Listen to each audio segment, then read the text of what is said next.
Welcome to Let Me Fix This. Enjoy the video. You begin by verifying the physical kit and the essential software so you can start testing immediately. First, plug the tester into USB power and connect to your machine. Make sure drivers install without errors. Once done, install the vendor SDK and set your environment variable API KEY to the provided key because the CLI needs it. Then, confirm the endpoint URL inside the Quick Start file and prepare a simple request file so you can run your first call within minutes. You now run the actual tests and inspect what happens.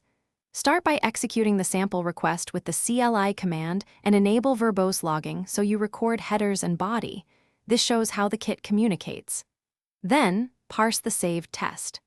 Log to identify status codes, schema differences, and latency spikes because you need to know whether failures are network, auth, or data-related. Make sure to rerun failing tests after minor fixes to confirm progress and narrow down intermittent issues.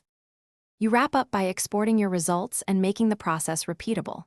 First, generate the JSON or CSV report and highlight failed test cases with timestamps because you'll need an audit trail. Next, set up an automated schedule to run tests nightly and configure alerts when failure rates exceed your threshold.